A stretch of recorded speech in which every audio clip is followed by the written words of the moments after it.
Hello, welcome to another episode of Child Abuse Awareness with Darlene J. Clark. Be a part of the solution instead of part of the problem. Remember, child abuse awareness, we need to speak out, seek help, never lose hope. How are you doing, Chris? It's so good to see you. Thanks for coming in. I appreciate you so much. And at the top of the screen, you'll see a little screen where you could actually, it's a code where you could click on and you'll be able to get my book as well. Hi, Eric, Chris. Good to see you. Thanks for coming in. I figured this story is very important to get out there. We're praying for you.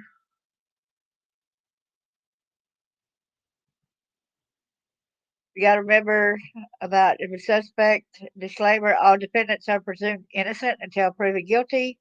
But if it's a pedophile, walks like a pedophile, acts like a pedophile, guess what? It's a pedophile. In Matthew 18, verse 6, but whoso shall appear one of these little ones which believe in me, it were better for him that a millstone were hanged about his neck, and that he were drowned in the depth of the sea.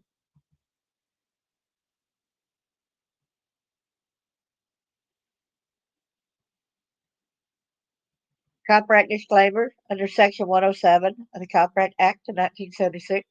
Allowances made for fair use for purposes such as criticism, comment, news reporting, scholarship, and research. Fair use is a use permitted by copyright statute that might otherwise be infringing, not in favor of fair use. It says any possible victims and parents are to contact Charleston underscore exploitation tips at hsi.dhs.gov. To the parents of the community, our investigation has revealed that Gosnell claims, and I tried to get over there and tried to do the whole thing, but it did not show up.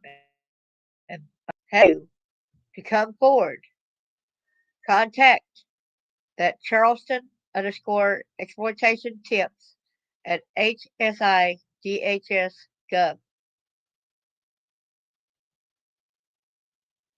You are so welcome. I pray that it's gonna be better for you, Chris. I think we need to make sure we put up a trigger warning because this story is. Y'all need to make sure that you share this story, please. Get it out there about this creepo here.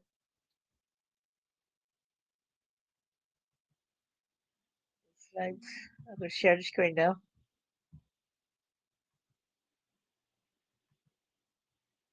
Please come in and say hello if you will. I really do appreciate it. Vaughn, so be sure to tell people that I'll be back. You know, usually if I'm on another screen, I appreciate y'all telling them hi for me and being there for me. There's a federal case against accused Charleston judge expands to include allegations of sexual abuse. This was September 22nd, 2025. This is at postandcourier.com. Thanks to them, giving them credit where credit is due.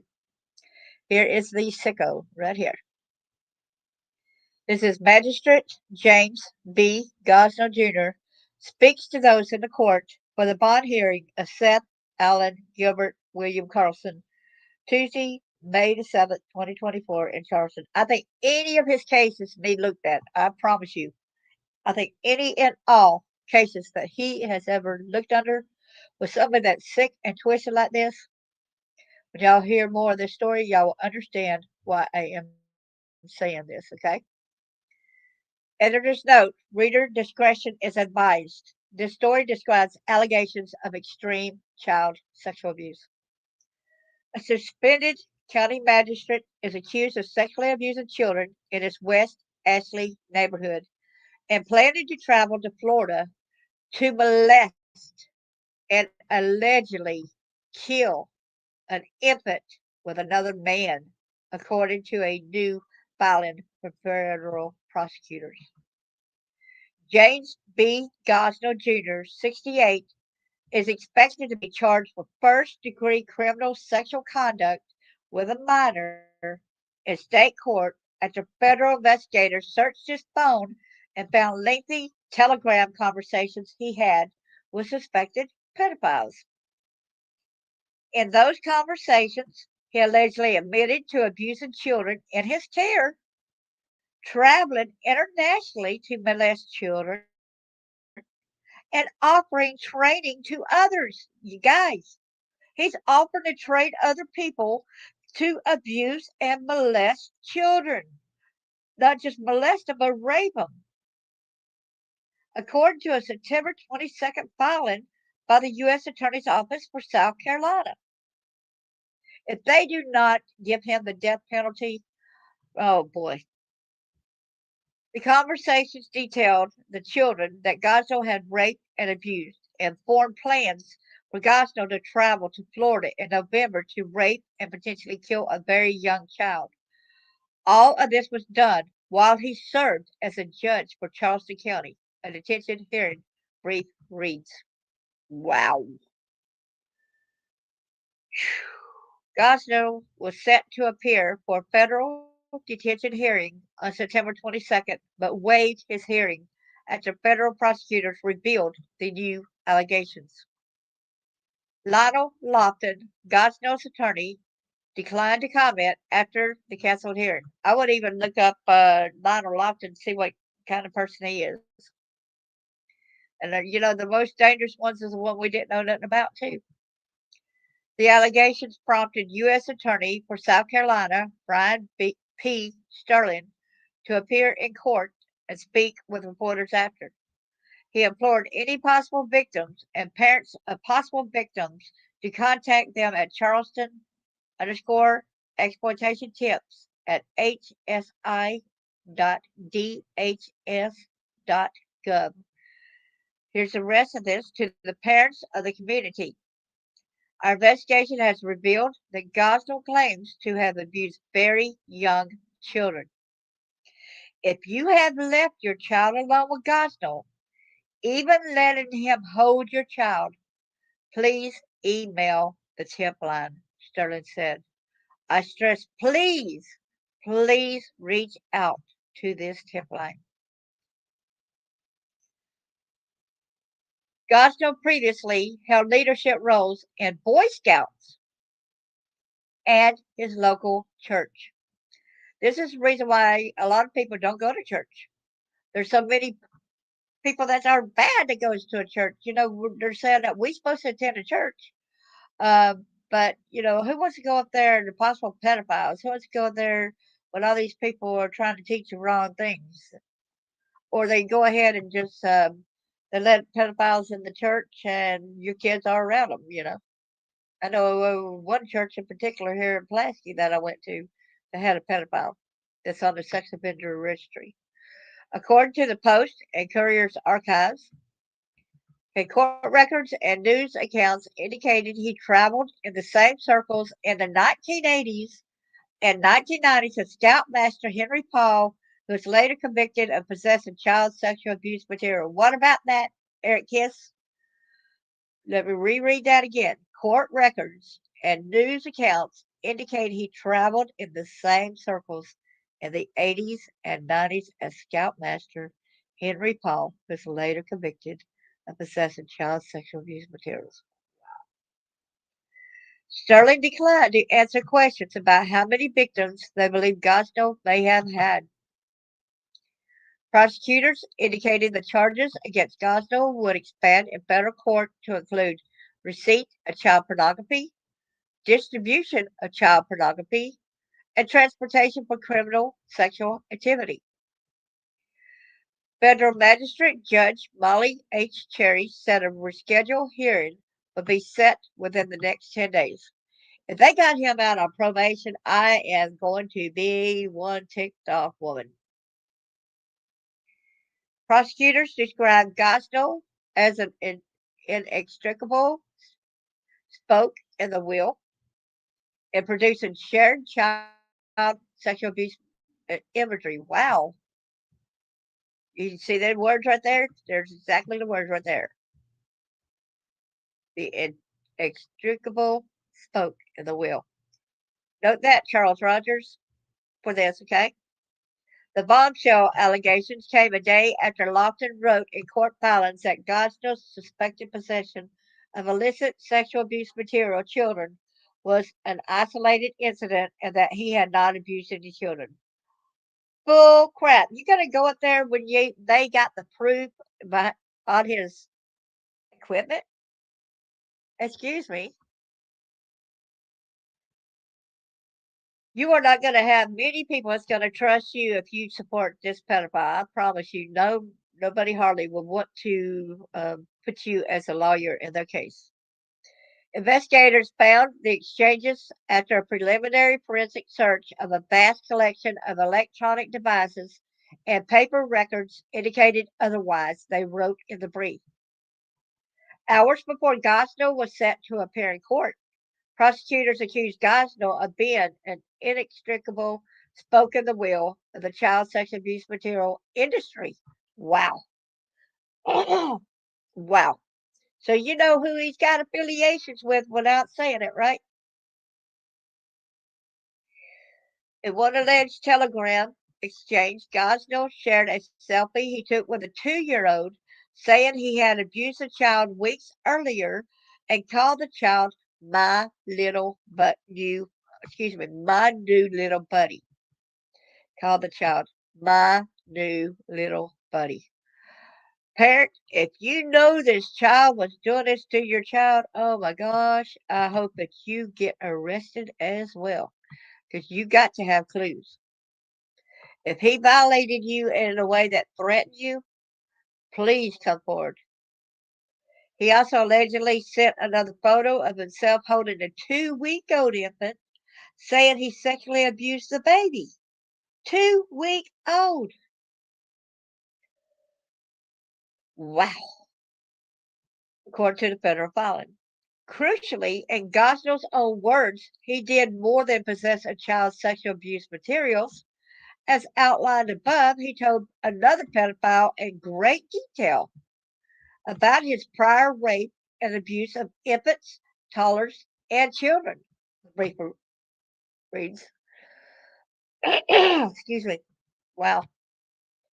Telegram is an encrypted social media messaging app popular in Europe and South America and similar to WhatsApp. Gosnell and an unidentified Florida man are accused of engaging in a romantic relationship that centered around the sexual abuse of children, according to the filing. A lot of people get mad about people bringing up LGBTQ, but there are a lot of LGBTQ who are doing these things to our children. So don't get mad under us stating facts, okay? Prosecutors said messages between Gosnell and the man from Florida indicated Gosnell would travel south later, excuse me, excuse me, this year and jointly rape and torture an infant relative of the identical man. Well, unidentified man. Prosecutors, well, detailed communication between the two describing what they would do to the child.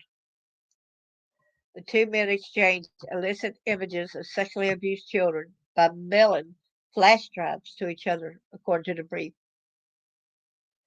A search of his two devices, also alleged, revealed extensive messages with suspected pedophiles and child sex abuse material sellers, where he allegedly detailed previous times in which he sexually molested infants and young children. In one instance, he described abusing a baby only a few months old, according to federal prosecutors.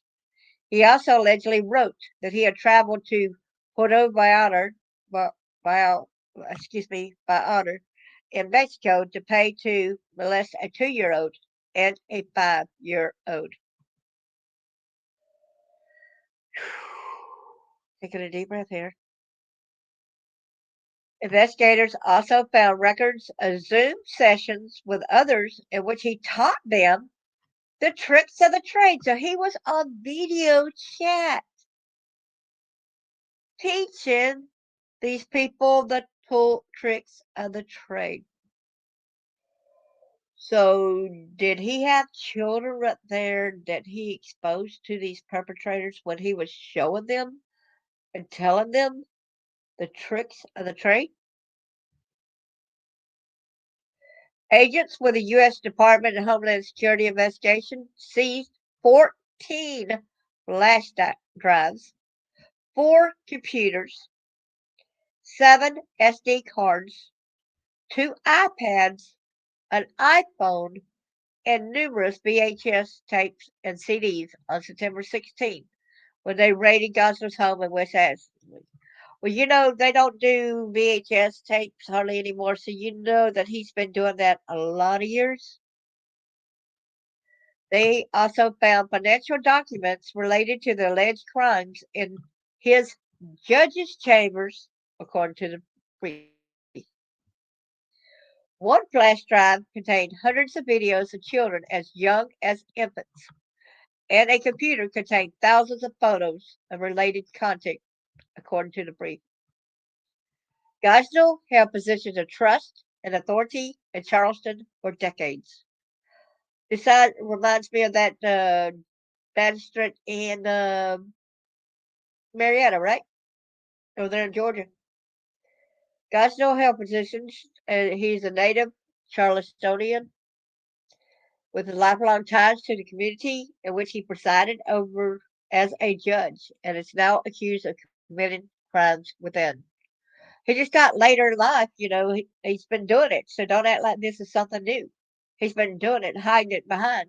And I'm sure there's people that's trying to tell, and I'm sure that people probably lost their lives and trying to expose this guy. I'm sure that there's a lot more that is going on here. His judgeship aside, Gosnell held a variety of other local leadership positions throughout the years, the newspaper's archives show.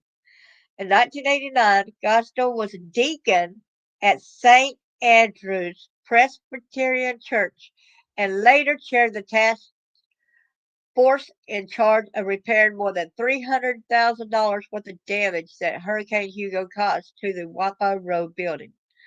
So, y'all, if you got children there, that you let your children be around this deacon, please notify them as well. Throughout the early to mid 90s, he took on the leadership roles of assistant scoutmaster and scoutmaster and helped chaperone more than 100 scouts as they headed to Virginia for the Boy Scouts National Jamboree. Gosnell dabbed in the political realm as early as 78, including workers as a poll manager, violent officer, or local campaign coordinator in several Republican primaries. This thing does not know that just Republican, it's Democrat. Also, these people are scattered abroad. Before he became judge, Gosnell helped maintain order within the magistrate's courtroom as a constable, but he has spent the better part of the past 3 decades sitting on the bench. Gosnell asked federal agents if they knew who he was. He thought he was going to get away with it, y'all. He asked, "You know who I am?" Okay, if y'all federal agents, I'm going to call you out right now. There's some people that y'all know, and people have reported these higher ups. How about getting these guys, which have been turned over to y'all, and a lot of the information? Don't just go and get this guy who thinks he's above the law. Get these other guys who think they're above the law too. Gosnell answered the door in the early morning of September the 16th to knock some federal agents, according to the brief. The judge, according to the brief, asked if they knew who he was. They did and served him a warrant. Woohoo! Way to go.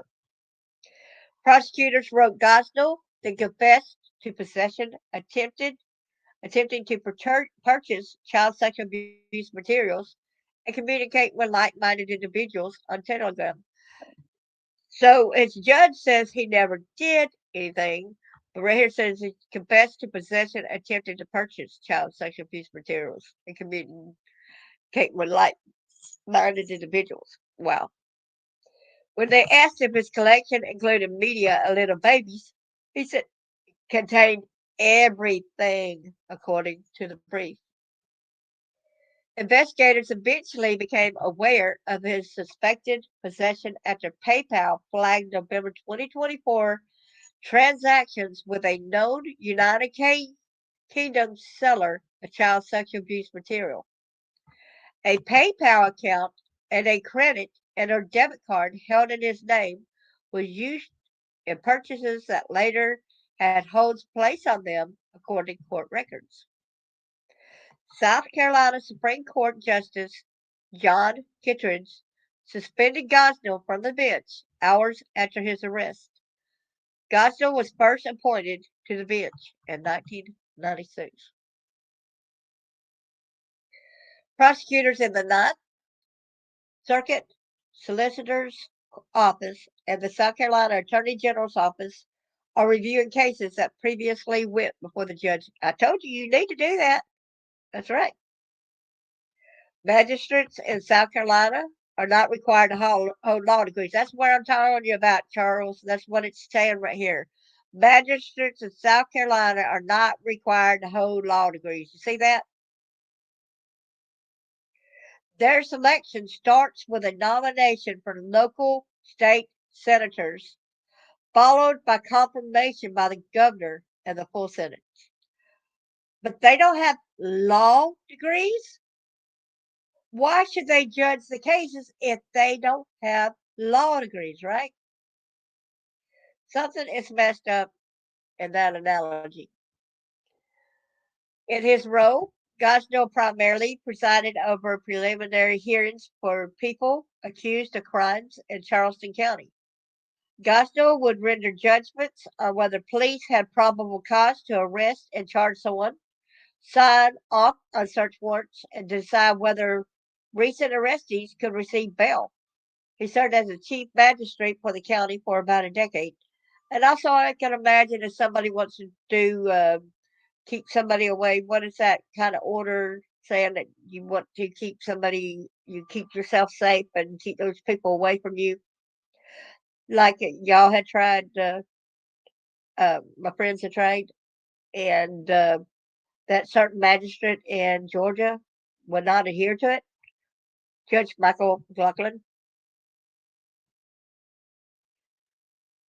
So, excuse me.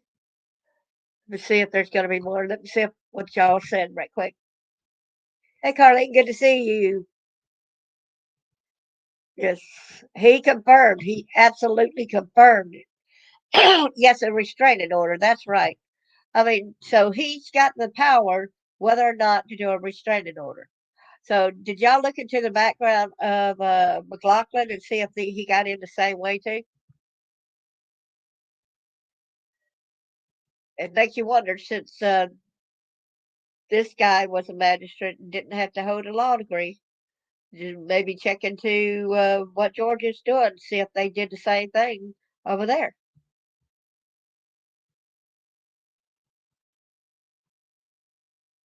So this is where MSN.com here, the Department of Homeland Security, some of it I just glance over.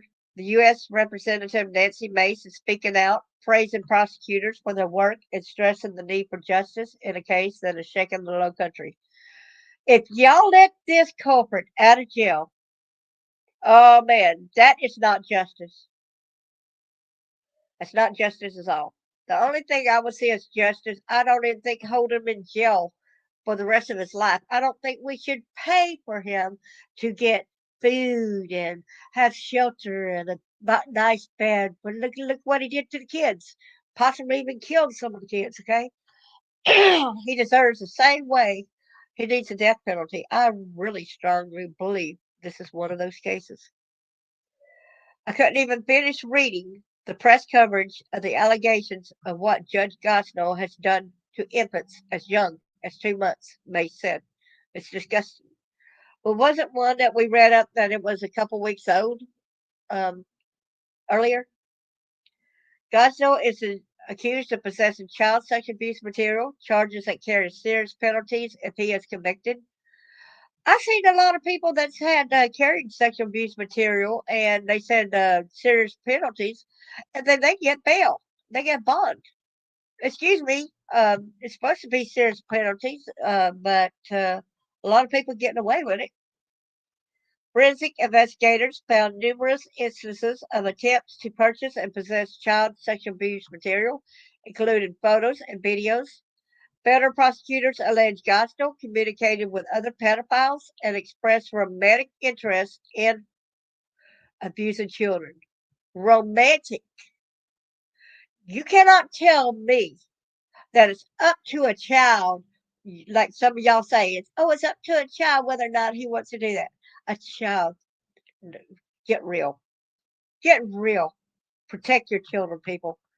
In court documents, Gosnell allegedly described sexually abusing multiple infant children in his neighborhood. Lord have mercy on us. Boy. Mace emphasized the importance of standing up for victims, saying the community deserves justice and a system that protects the most vulnerable. If what has been alleged was actually conducted, it is some of the most evil, most wild, vile things I have ever seen in my life. They said she added that cases like this highlight where lawmakers must continue to strengthen protections for children. Go and get some of these higher ups. Go and get John Ramsey. Go and get the people at Home Depot. Go and get all these names that we expose as being into the big pedophilia ring that's also in with the terrorism ring. Come on, people, speak up and get it done. Get it done. Don't just say that y'all got to stand up for this.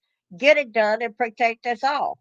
We're tired of it, okay? We want things done getting these higher ups arrested. I'm deeply concerned about anyone that might have lived in his neighborhood and had children near him or around him, or that he might have access to, particularly young children. May said. My concerns are with those families that may have had children that were exposed to him, and I want to make sure they're getting all the resources and care that they need and their children. Make sure when you're investigating this to go back and look at all the kids that was at the Boy Scouts in Virginia to the to that main thing. Anybody that was with him in some even the local events, anybody that was with him in the whole group altogether. Anybody else with him at the churches, even grocery stores, even if he went to a restaurant and he started talking to a kid. People, come on. They want people to stand up, even if he had anything to do with your child whatsoever. Mace, who recently pushed through an amendment in the House's 2026 defense bill that would allow military prosecutors to seek the death penalty in child rape cases, since she believes the punishment should be severe. Right on, sister. My position on child rapists is that they should be put to death. Mace said, right. Child rapists should get the death penalty, and the sooner the better. Mace is one of the two gubernatorial candidates who support the death penalty for those convicted of child rape. Remember her name, people. She's one of the gubernatorial candidates, okay? South Carolina Attorney General Alan Wilson echoed that stance, saying anyone who rapes a child commits one of the most monstrous crimes imaginable, and they should face the most severe punishment the law allows. Authorities are asking for the public's help to identify additional possible victims. Homeland Security investigation says some of those victims may be in the Charleston area. If you know of a child who has ever left alone or been held with Gosnell, investigators urge you to come forward. Tips can be submitted to Homeland Security Investigations by email at Charleston underscore exploitation tips at hci.dhs.gov. Gosnell is being held at the Al Cannon Detention Center because of his former position as a judge. He is being housed separately, from the general inmate population while awaiting trial. He's getting protected, y'all. He's not going to get around those people that will want to harm a pedophile, okay? Wow.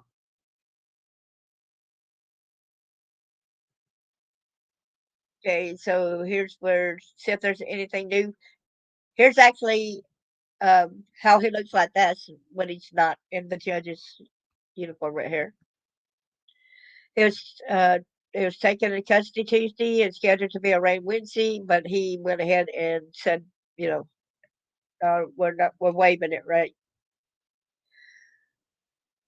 Okay, so the most recent waiver comes after portions of forensic evidence were exposed in a motion for detention from federal prosecutors Monday, revealing Gosnell confessed to federal agents that he possessed child sexual abuse material and communicated with like-minded individuals via the messaging app Telegram, according to court documents.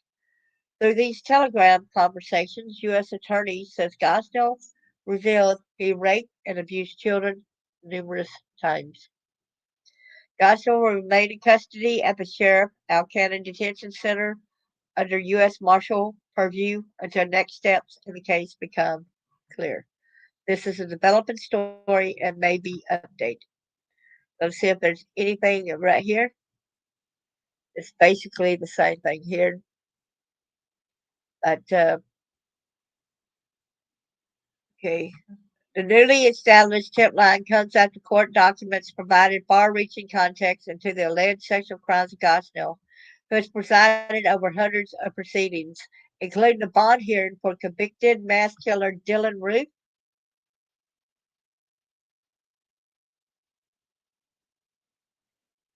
To the parents of the community, our investigation has revealed that Gosnell claims to have abused very young children. As we said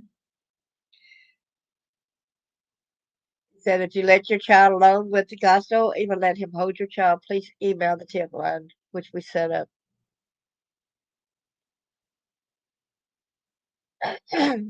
Like we said. All right, here's another one. Investigators alleged that conversations revealed he sexually abused a 3-month-old while babysitting and a 5-month-old who was in his neighborhood.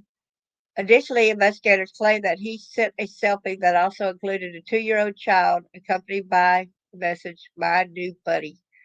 He then, in conversation, claimed he sexually assaulted the girl 2 weeks prior, according to court documents. One conversation showed plans for Gosnell to travel to Florida with the intent to rape and torture the other pedophile's nephews. So that pedophile was going to give away his nephew's infant son, according to prosecutors. Another revealed Gosnell had previously traveled to Florida with a USB containing child sex abuse material. He gave this USB to the other pedophile, who then mailed it back to Gosnell's Charleston address. And that he was appointed in a position of trust to protect the community from criminals amongst us. It is detailed in the government's detention memorandum that he alleged abused and exploited those most vulnerable, including infants and toddlers. Gosnell, 68, is said to have hosted sessions with other pedophiles on web conference calls to show them tricks of the trade. He was taken into custody on Tuesday, September 16th. Following a search of his home, he has previously denied bond on Wednesday, September 17th. That is good to know, though, right? Oh, boy. The initial complaint alleges that agents for Homeland Security investigators received a tip from the National Center for Missing and Exploited Children about multiple financial transactions tied to a known distributor of child sex abuse material in the United Kingdom. The payments were sent from a peer-to-peer online money transfer account linked to Gosnell's phone number. They said TikTok in an earlier one, okay? An address and email account, investigators said. The transactions took place in November 2024. When Gosnell was first arrested, he was charged with possession of child sexual abuse, okay? Then, following his arrest, Gosnell was suspended from the bench by the South Carolina Supreme Court, which claimed he posed a substantial threat of serious harm to the public and the administration of justice. The Charleston County government then discontinued Gosnell's access to county facilities, devices, and accounts. Gosnell will stay behind bars at El Cannon Detention Center until a preliminary hearing can be scheduled. It said news board didn't include the court documents provided by authorities due to their graphic nature. Charles, that might be something that y'all want to try to get, you know? If anybody would like to come up and talk, let's come up and talk. Oh, he did have a law degree from Tennessee. If he had a law degree from Tennessee, that's pretty scary because remember what he had done? What McLaughlin had done back when he was a kid, you know, the murder of that boy. And I hope y'all got records of that still about what he wrecked into that mailbox. Some of his victims have a neighborhood or a house. Oh yeah,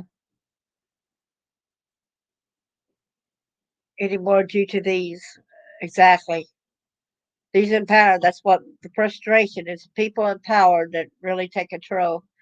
I mean, like when I was married and I was abused and everything, and when I went to the court case, the judge said the medical records were and the police reports were inadmissible of evidence of abuse, even though he was trying to kill me. You know, so this is pretty sketchy.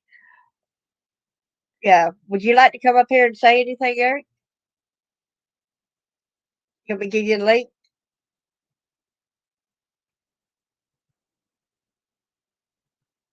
Uh, I'll put it out here just in case. Okay.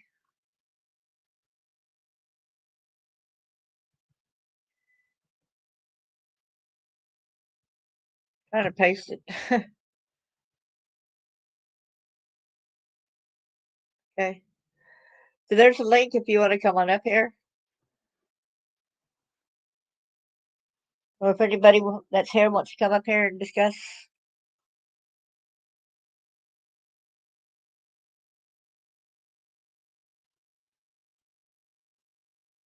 Wait a few minutes, see if he's going to click it.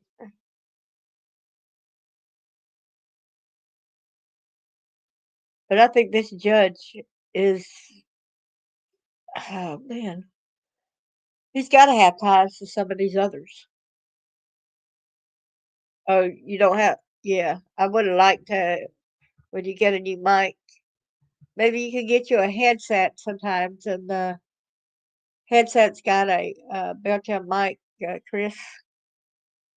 Maybe you could get one of them sometime soon, and then you could come up and voice it at the stage. Hey there. Hey, How you doing, Eric? pretty good about yourself. Oh, pretty good. I just felt like I need to get this story on out there, man. It really pissed me off.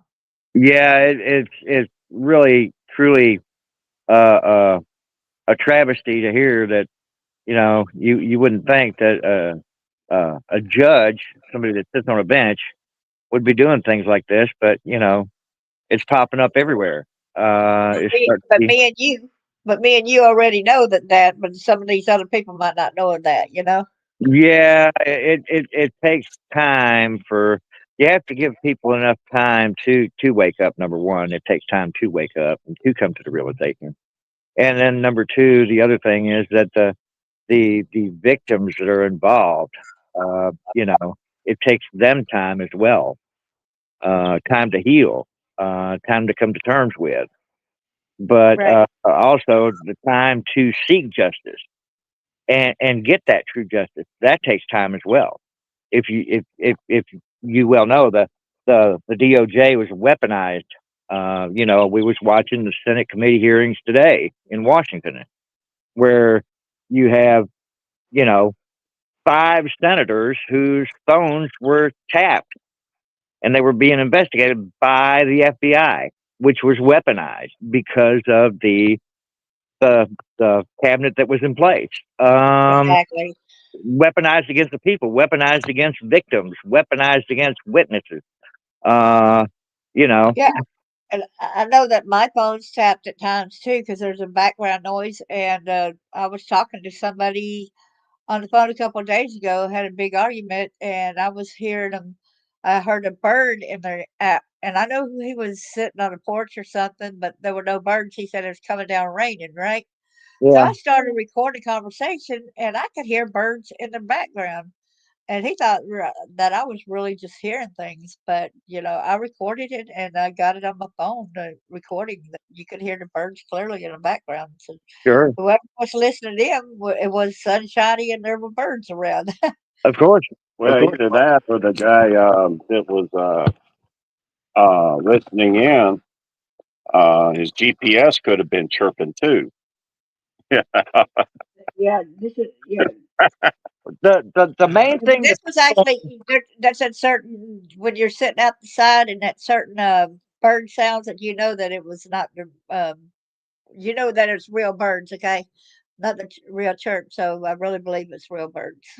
right, Well, the reason why stuff like that doesn't surprise me is being exposed to that type of abuse most of my adult life. Um, it's like I tell people I want to write the sequel to the movie Just Mercy, uh, Uh-huh. and let out some of the details about Tommy Chapman, the former president of the District Attorneys Association of the state of Alabama, Yeah. former um, Evergreen Municipal Court Judge John Brock, his nephew, former Connecticut County District Court Judge Jeff Brock. Hold on a minute. I'm going to let people know that now it is Charles Rogers speaking. Yes, and I feel more comfortable.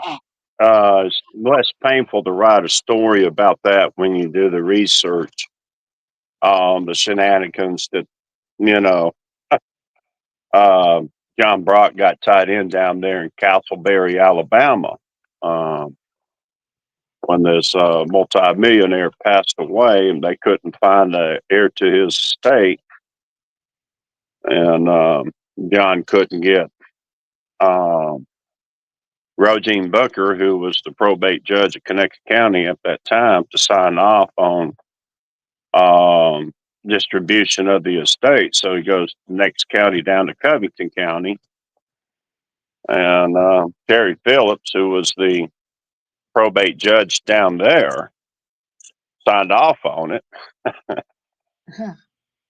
She wound up in prison 10 years.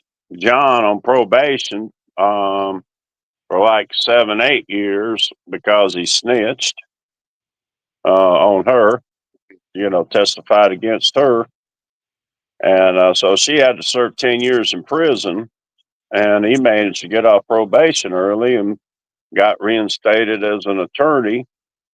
Wow. He had to move to another town in Alabama to practice law because nobody in Evergreen or the surrounding areas would even consider using him as an attorney after that. But But what I think it's kind of funny when you were talking about that earlier about Tommy Chapman on another episode, and one of his kinfolks like, "Why are you doing this to me when you're basically doing this to yourself?" To Tommy well, Chapman, yeah, right? Tommy Chapman, he was prosecuting his cousin Andy Etheridge, and there had been complaints against Andy. Um, I mean, for almost 20 years before the last victim finally came forward, who had been sexually abused, to my understanding, back since she was 5 until she was like uh, 9 or 10 years old, and she broke her silence. And of course, there had already been 8 other victims that had come forward against him years earlier. So it's, of course, he got indicted on all these counts of child sexual abuse. Uh, but Tommy decided not to proceed against the other cases, but to go after him in the latest case, which he did wind up getting a 3-count first degree sodomy conviction on him, and of course criminal attempt charges. And he did get sentenced to 32 years in prison, but I'll get into that at another time. But old Tommy was Andy's favorite cousin. Uh, Yeah. well, Andy ever needed a favor, like his son Andy Jr. had an accident up in Bellevue, there between Evergreen and Monroeville, Alabama. Was well over the speed limit when he collided with an 18-year-old uh, black guy there, knocked half his face off there at that intersection. Oh man.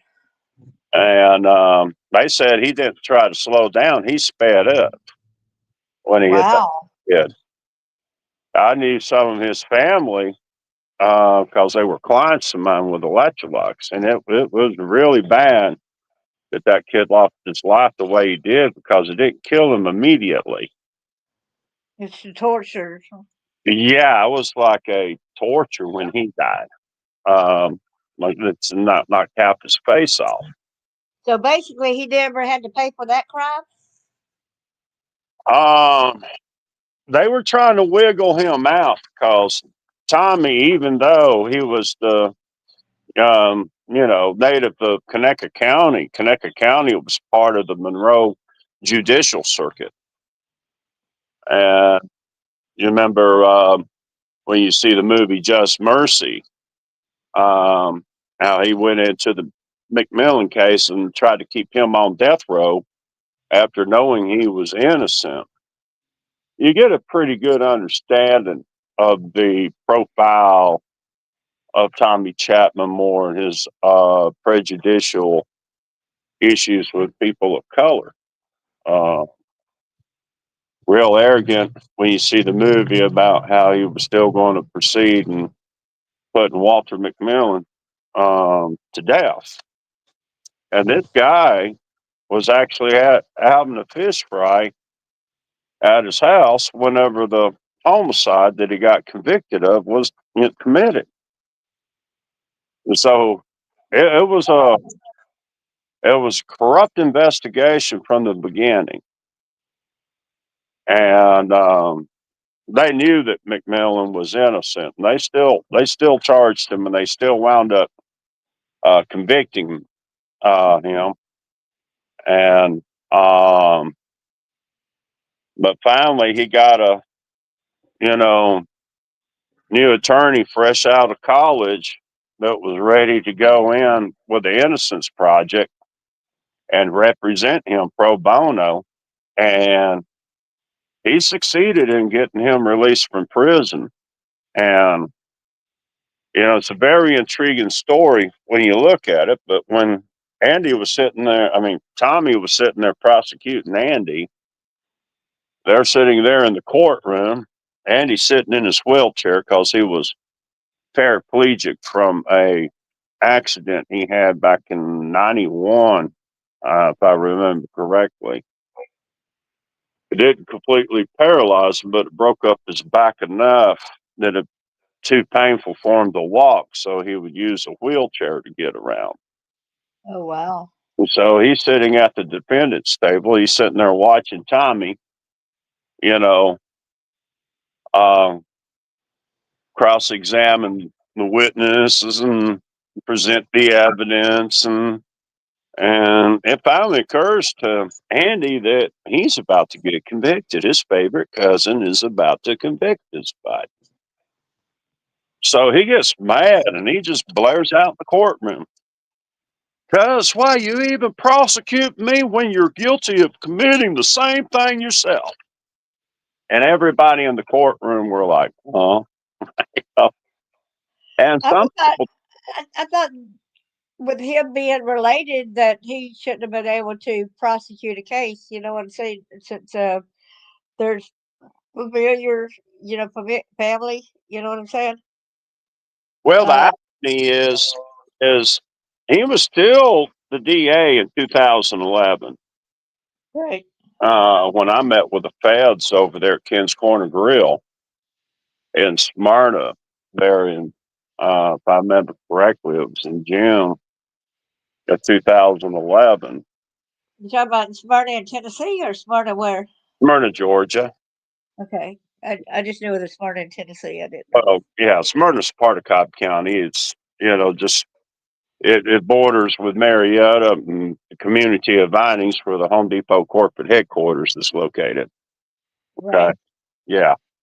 But anyway, one of the things that I was trying to do was he was incarcerated at this minimal security medical prison there in Alabama, and they had determined after his son uh, Andy Jr. had um, accidentally killed his wife for having an affair and turned around and shot himself, killed himself, and left two orphan children, that they were going to try to get him released from prison, Oh my goodness. medical, on a medical release, early release from prison for medical. He did not qualify for being And yet, a convicted child molester.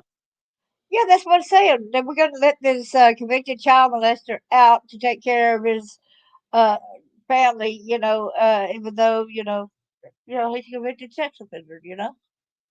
Well, I got word of it. So I called over to, I called the governor's office and Department of Corrections and got this location. So I called the prison and asked to speak to the warden, but instead I got connected to his caseworker, social worker, whatever she was there at the facility. Right. And I asked her, I was like, it's to my understanding that y'all are planning on uh, releasing Andy Etheridge from custody here pretty soon. And she was so excited. She was like, "Oh yeah, we hope we'll might be have him out of here, you know, within the next 10 days, maybe within the next week. He will be going home finally." And I was like, "Well, what happened? Did the victim change her testimony or something?" No, no, no. Um, I said, "So he's still convicted?" And she goes, "Yeah, he's still convicted. But hopefully he'll be out here." Um, Within 10 days, maybe one day next week. And I said, well, let me ask you something. And she's like, what's that? I said, why do you feel so excited about getting a convicted serial child molester released early from prison? Oh, we don't see him as that. I was like, really? Well, you was never married to his family, like I was. And I said, um,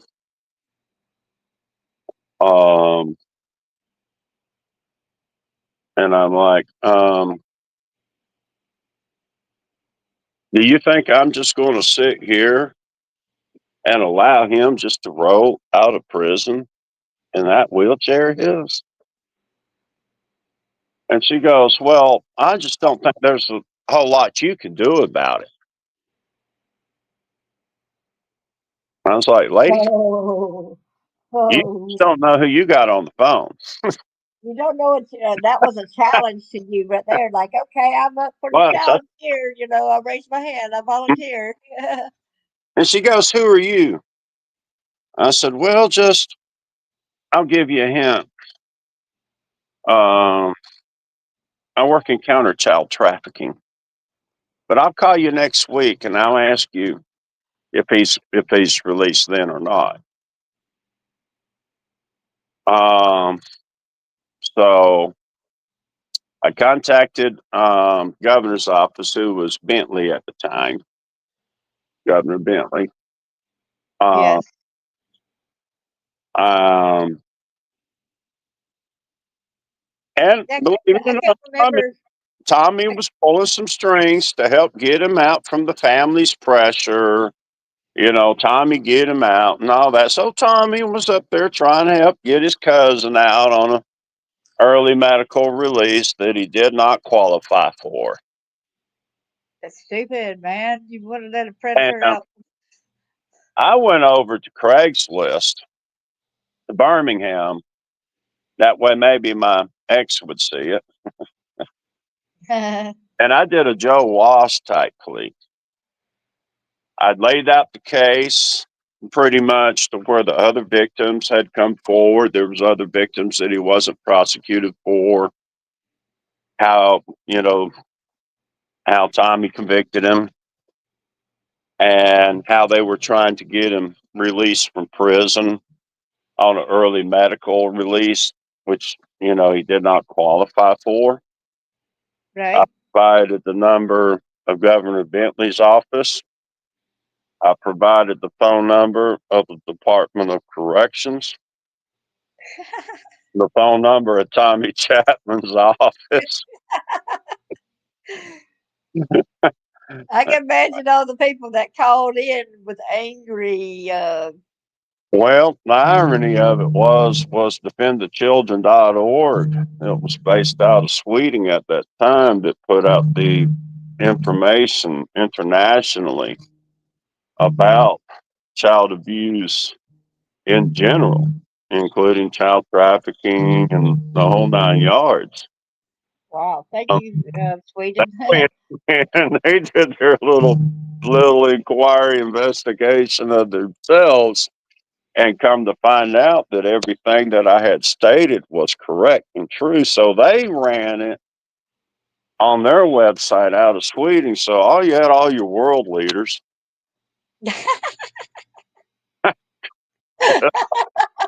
So it went international. It was a slam dunker. I called back the week later, and lady got on the phone, and I was like, "Yes, ma'am, it's Charles Rogers. Just calling back to see if Andy Etheridge got out yet or not." And she goes, "No, Mister Rogers, he's not going to be getting out." It's like, I didn't think so. Um, but I figure I'd check with you anyway, ma'am. You have a good day now. You know, Did she say down and depressed about that, huh? I guess she did. I can imagine she was going to get a big payout or something like that if she got him out. That's how they roll over there. Yeah, but that's why when I hear stuff about the story that you covered today, which I'd heard about this case a week ago or over a week ago, and that's why this type of stuff doesn't surprise me. Uh, Yeah, exactly.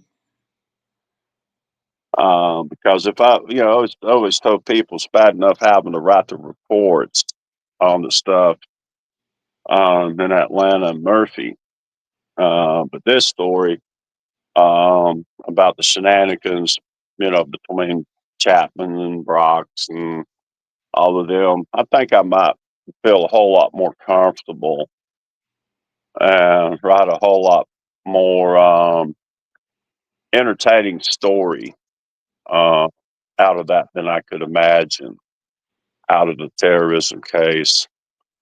Uh, there for the state of North Carolina, because it's just, it's bad enough having to write the reports. Um, We also know that your buddy Eric was also a victim of the Boy Scouts of America. yes, ma'am, and still, they finally reached a settlement, but it's in Supreme Court, and there's uh, some, still awaiting uh, decision out of the ones who won't file appeal, if they're going to file or not, or if they're going to be satisfied with the amount of money settled.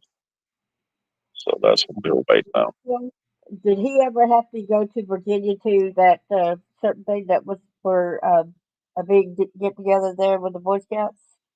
Ma'am, Was he ever in Virginia at one of the Boy Scouts things like that? Like that I'm day? not aware of that. He stepped inside and was doing something else and left me out here. Uh, I guess he had something he had to go do. But Yeah. I know they found. I guess they found his troop number and all that, and checked everything out, and so he wound up with a settlement as well. And When I came back, lived with my father, and y'all know how bad my father was, and he was actually a Cub Scout master at before when he died mhm. in 1976. Well, my dad wouldn't let me join the Cub Scouts because he was afraid I might would wander off. Well, why figure what it was? He was afraid that if Jim Stubbs found me and I was out on camping trip, he might could lure me away from the rest of the troop. Or easily, they're a way where they have access to you, you know. Hmm. My daddy did take them on camping trips, but I don't think he messed with the boys like he messed with girls, and so I think the boys were actually safe, from my daddy, Yeah. He he Well, just liked one gender, you know what I mean? I've heard people tell me, well, they either go for the boys or they go for the girls, and I just not That's what always correct. some goes with both. They do, and um, but there are those that won't go for the little boys, that'll go for the little girls, Right. and will put themselves in trusted positions to where if there's ever like one one that ever steps up, they've got a reputation established around the people around them. Oh no, he wouldn't dare do anything like that. We trust him around children all the time, blah blah blah. And so some of these guys are very clever and Yeah. very artful with their tactics about gaining access to children. Yeah, it's like there's sometimes when after church, some of the other kids will come home and we'll play ball and all that kind of stuff. Well, he didn't mess with them there, so that was the front that he gave, in front of some other people, okay? But behind closed doors, where even sometimes my siblings did not know about the essay that Daddy was doing to me. You know what I'm saying? Uh, Hmm. but I'm sure that some of them had known about it because when he did rake me out there near the garden, when he after he shot at me, Hmm. uh, so some had to see that. Yeah. But they might have blocked blocked it out of their mind.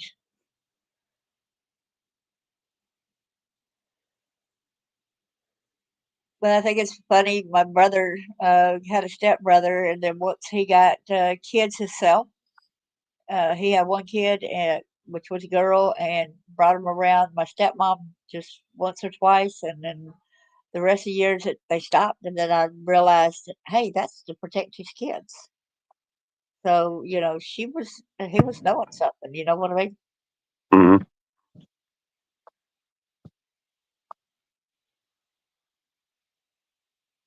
And I had an ex boyfriend that knew before I did because I had blocked it out. And he goes when he came to the house to see me one time, he said after I was married to somebody else, he said, "Well, I figured you wouldn't ever have sex with all the stuff that happened to you, all the different men that did things to you and stuff." And I'm like, "Do what?" I didn't know what he's talking about because I had it blocked out. Well, these, you know, well, you know, it's like that video I, shared the other day from Facebook about the Kabbalah, Uh huh. and it gives you the full broad understanding as to how the Zionists, uh, you know, operate, whether they're Jewish or Christian. And it's disheartening to have to be the bearer of bad news. But the people that are in the churches, from my experience, um, flatlining twice when I was a child, um, the people aren't, they're not following Jesus the way Jesus wants. And it's right there in the scriptures what his instructions are, that even 8-year-old child can understand it. And they might not be able to understand the parables, but it's pretty much what his gospel says. And I'm not going to elaborate any further than that, but Right. if you're having to put a preacher, um, or deacon or member of the church to guide you, well, you're lacking the faith to go to the Father in prayer, like you instructed. Because um,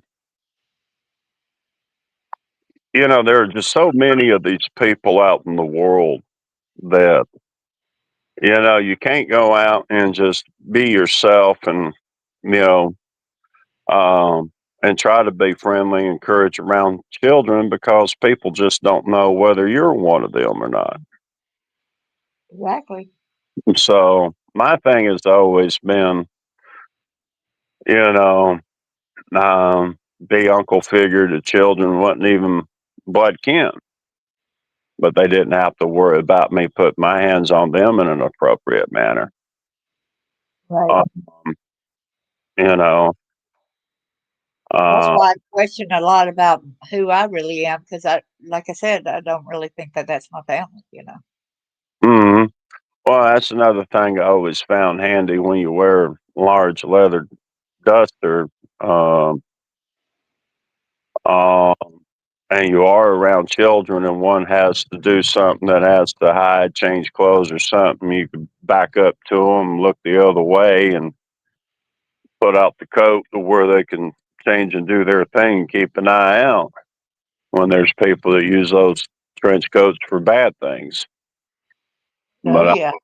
wore them as a memorial, um,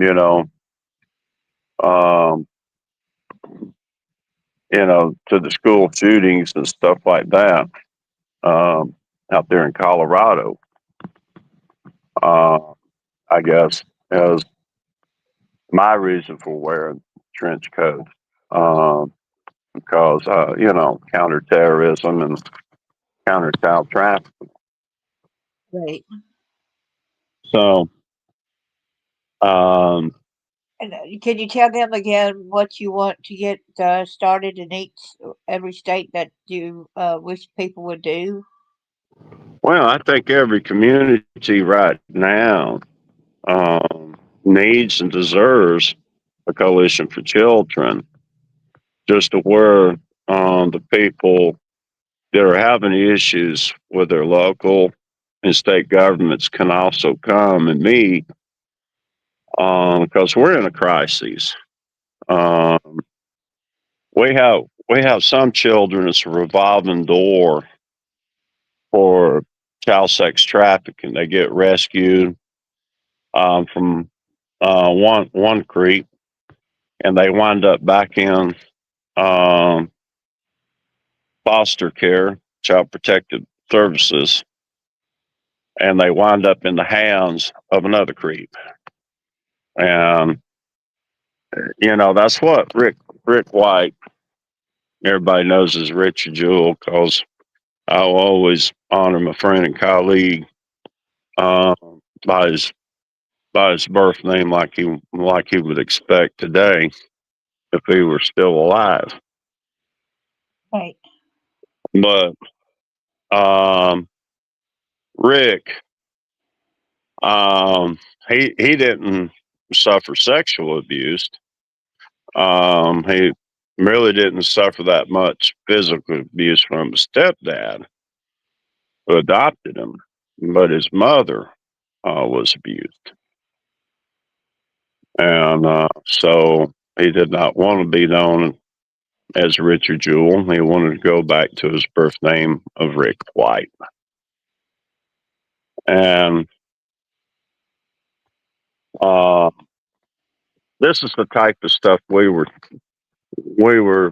trying to get and find out. So if I was successful, in which I was, in getting two major um, child trafficking operations busted, um, they're from in the U.S. from 2005 to 2009, that there would not be a revolving door or as big of a revolving door for these victims of parental alienation and child trafficking. Because some of these children that are taken from their parents um, into into protective services have a close bond with their parents, and the ones, a lot of them, they're not taken out of um, abusive situations, maybe beyond arguments and some screaming and name calling. Um, there's Yeah, various reasons that what, all it takes is a phone call. the one thing that gets me is all the people that says, "Why couldn't you tell? Why didn't you?" But even when you did tell, or even if other adults noticed, they still put you in that place. You know what I'm saying? They still brought you back over there. I Well, mean, what so well, are because they got ties in it themselves. A lot of them did, but returned me back over there. well, one of the greatest fears of the people that are familiar with the deep state and victims of the deep state is they know all it takes is one call, and all of a sudden, DFACS or Child Protective Services, whatever names they go by, DHS, DAHS, and North Carolina, just All different. that, Say, yeah, yeah, still Child Protective Services. right. They're it's a racket, and it has always been a racket. It didn't start out as a racket. It's kind of like the Boy Scouts didn't start out as a racket. It's like the YMCA, YWCA didn't start out as a racket. That's probably like Big Brother. It became people got in there and infiltrated them, and it's the Right. same thing with your police departments and your courthouses and all. They got infiltrated. They got people in there in just about every county now of that capacity. Um, we've seen it up there with um, Sheriff Ricky Stein shooting at Judge over what was going up there, and there's no telling what other crimes was being committed up there by the time you get to the juvenile court. Um, I hate to say it, but it's just the reality people are going to have to wake up and look at. Now we got cases like this judge you covered today. You've heard mine and Eric's account about um, Judge McLaughlin. Hmm. Uh, these people are horrible, and just And knowing they're all, some and of it's them put on black robes and walk into courtrooms and sit on a bench, and you just don't know when you go in front of a judge if one's a creep or if he's a stable, you know, family man. You yeah. And just I used to believe that, like when I went to court, I thought I was going to get justice, in the divorce thing, and no, I didn't. When the judge was basically a bad judge, because he said, he's ruling out the medical records and the police reports as inadmissible evidence of abuse. Well, what else are you going to have as evidence of abuse but the police reports and the medical records, right? So some of these are such a farce, really doing justice. And I believe cases like that, a lot of times they need to go back into it and they need to rectify the people who they damaged for life, basically. They need to go back there and make recompense for that. Well, it's like my message to people like in, Covington and Connecticut County, Monroe County, Alabama is, folks wake up and smell the coffee, You had a deputy, Connecticut County Sheriff's Department, had children in college, divorced his wife, and when he was around 54, 55 years old, he wound up marrying a 14-year-old girl um, Wow. from Gatton, Alabama. And of course, he lived in McKenzie, and they wound up strapping him to a tree um, with them belts and poured honey on him one night, and so he got strapped to the tree overnight. But that young lady, she missed, um, which of course you don't know what situation he took her out of. You know, if Right. there was a family member sexually abusing her, like a grandfather or dad or whoever, you just don't know. So a lot of times in cases like that, some people think, well, he did her a favor. She was getting abused by her family members. I mean, I've seen it all.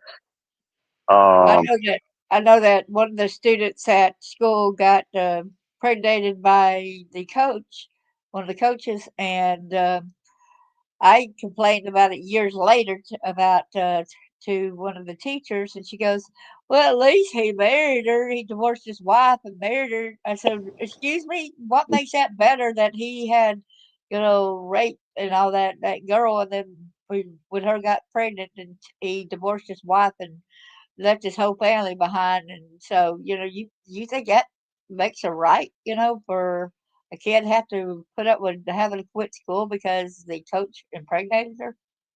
well, it's kind of like that movie, Time to Kill. There was that psychiatrist that gave his testimony, and of course, of all people, playing you know the prosecutor, old Kevin Spacey, you know, brought up how he had wound up getting convicted. I think it was a charge for you know uh, intimating relationship with an underage female, and then of course what got brought up for his qualifications at the trial was you know as the defense attorney. Uh, Trying to remember that actor's name played him, but he brought up, well, he did turn around and married her, and they wound up having children and all, lived out a normal life and blah blah blah. Well, you know, um, it's just sometimes there's a chance in those cases that you know um, you just don't know what to question or judge other than you look at it today. And today, it's normally not for marriage. It's I've seen 18-year-olds, um, 18, 19-year-olds have intimate relationship with a 16-year-old with parent and not younger with a parent's permission, and still get turned around and get charged um, for statutory rape.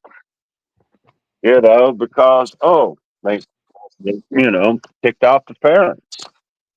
So the parent got, oh, I'll just have them arrested for statutory rape, man. And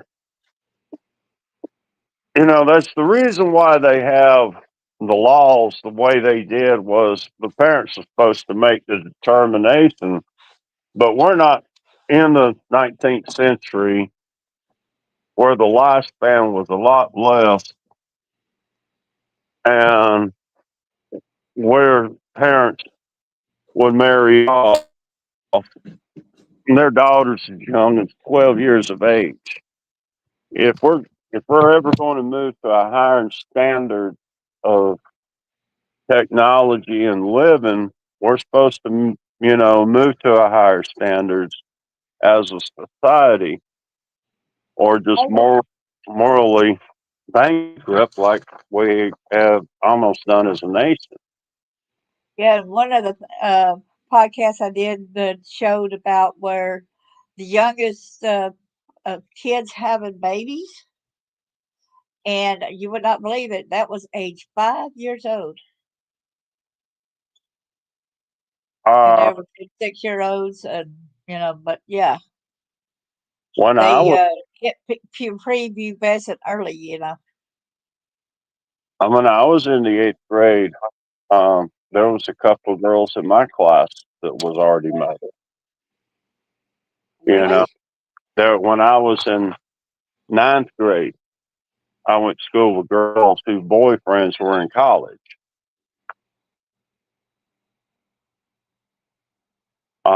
So that's really not been a subject that I've really messed with because of the cultural, um, historical, cultural uh, backings of it. The pre 20th century or even into the 20th century. The biggest concern that I have is the prepubescent children, the children that are, you know, you know, less than, 12 years old. I mean, there's like I said, the ones that was able to have babies back earlier. Y'all can look at that podcast. I got the proof behind it on that podcast. Y'all can look at my podcast and find out about children having babies, the youngest children having babies. Right. And it's pretty sickening. Seeing that 6-year old and such and 5-year old all and having babies. Well, the sad thing is not always the case, but in some of those cases, really most of those cases, um, there's been sexual abuse out of a trusted friend or relative, not as much as the parent. Uh huh. In some of those cases, I had a girlfriend I used to work with uh, at Waffle House, and she had been sexually abused by her uncle when she was 9 years of age. Rhonda Walker, Rhonda Geneva Walker, she passed away a few years back, but she was the girl that they was making movies and videos with down there in Andalusia, Alabama, that everybody up in their head knew I was going to stumble across when I wound up in Evergreen, Alabama. And my brother Fred found out. So being with, direct sales, they knew it wasn't a matter of if, it was a matter of when that I would stumble up on something like that and would go to the authorities. So I guess that's the reason why they went down there and started chasing me around and trying to kill me down there in Evergreen, Alabama, after I told them where they could stuff their $4.5 million hush money at. That's kind of weird because one name I also remember, and I call her like a sister, and I think it was another one of the girls into that they had, into the child prostitution. Not prostitution. It's never child what it was called child rape for what it really is, Well, child according pornography to her, field, and but her name was Jocasta Jane Walker.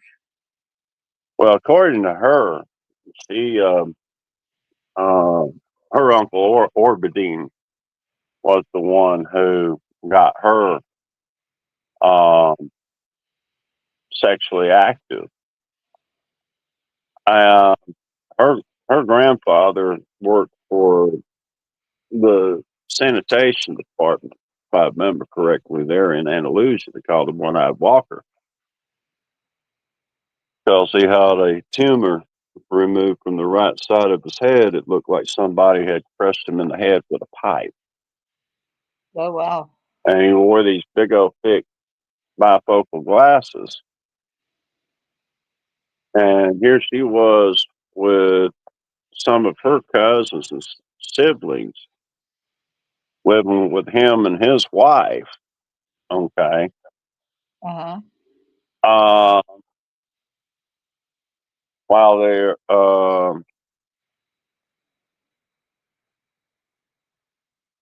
grandfather would watch quadruple X porn right there in front of them.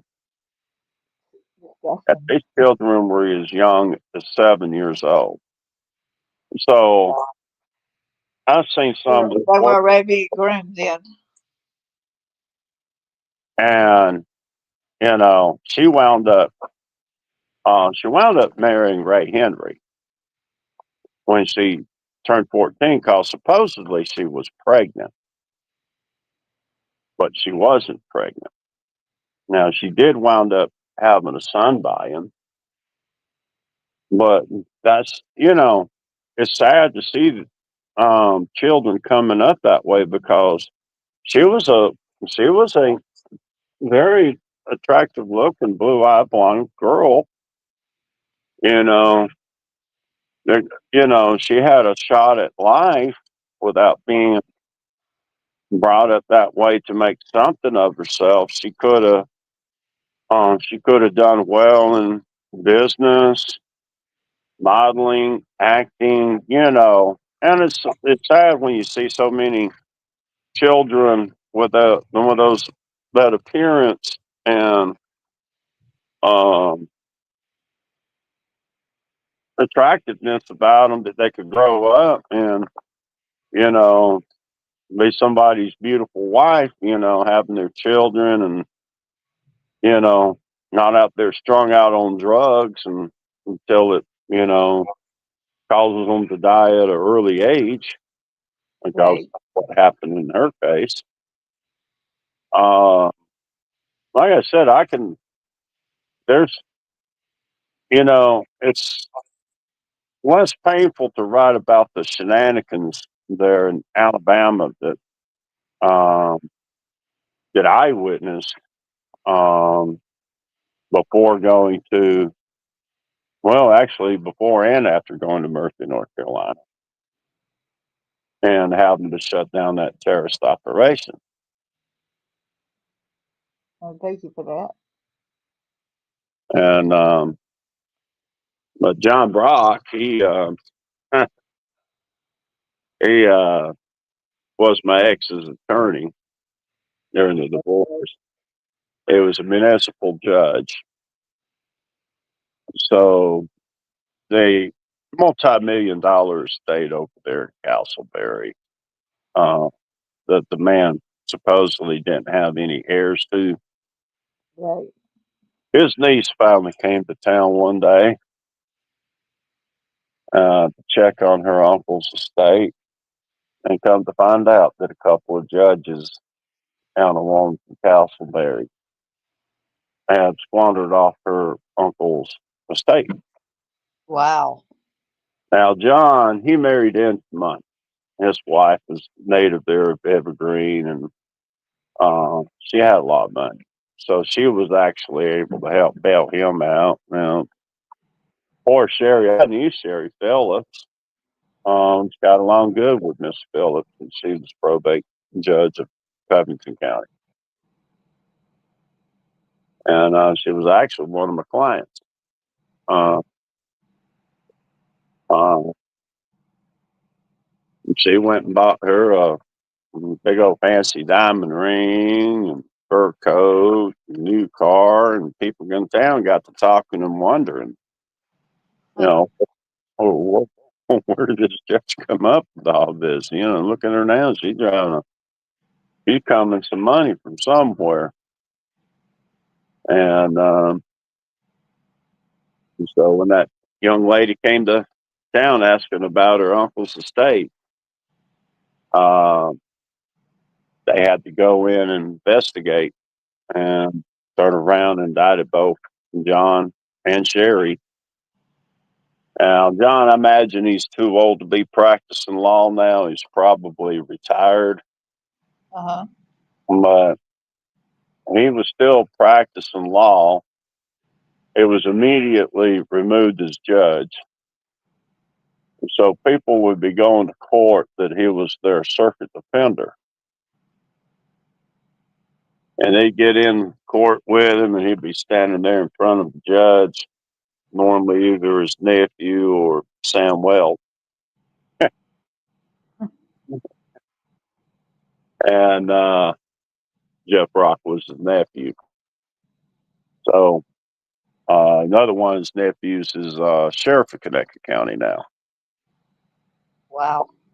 on the Broad. But anyway, he judge had asked was, counsel, is the case ready to move forward? Are you prepared to move forward with this case? And he, oh yes, judge, and oh yes, your honor. And next thing you know, his client would be jumping up, objection, judge. He is not ready to prepare my case. And the judge would be like, well, what do you mean? I don't think he has the capacity to represent me.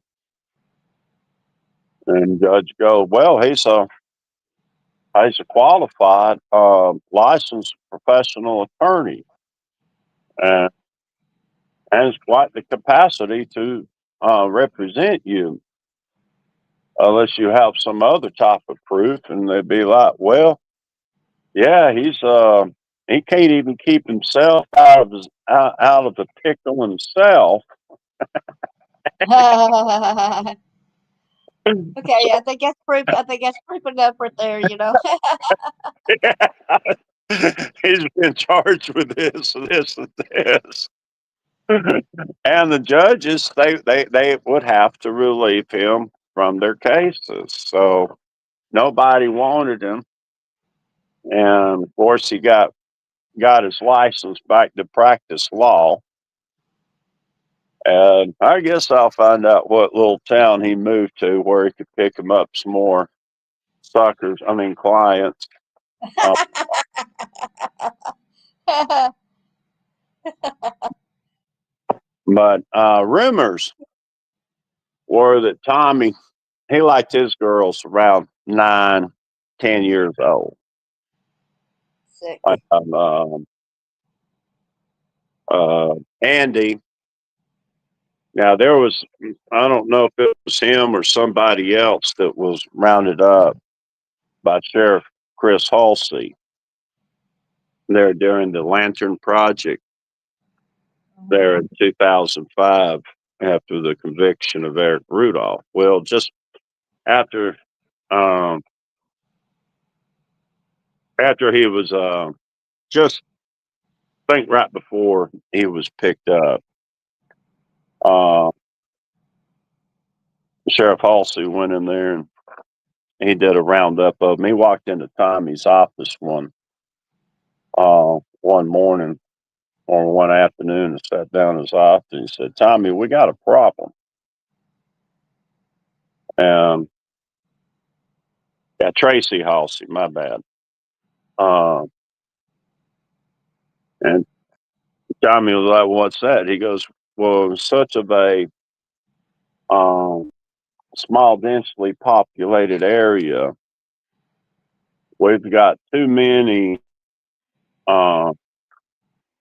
pedophiles that's got enough evidence to indict them living in the county.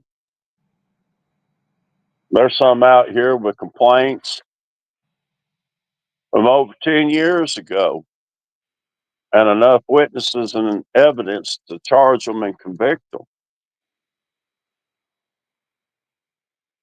And Tommy couldn't argue with him.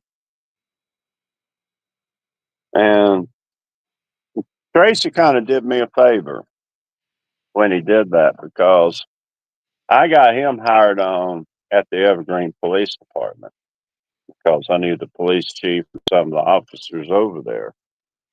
And he was my mechanic there for a little while, and he decided he wanted to go become a police officer. So said, if I hook you up with a job, if you ever become sheriff one day, will you round up these pedophiles? And he goes, if I ever become sheriff one day, Charles, yes, you can take it to the bank. I'll go round up the pedophiles. So he wound up getting elected in 2002, took office in 2003, and there was 11 arrests made. Uh, one had victimized girls young as 2 years old. So, uh,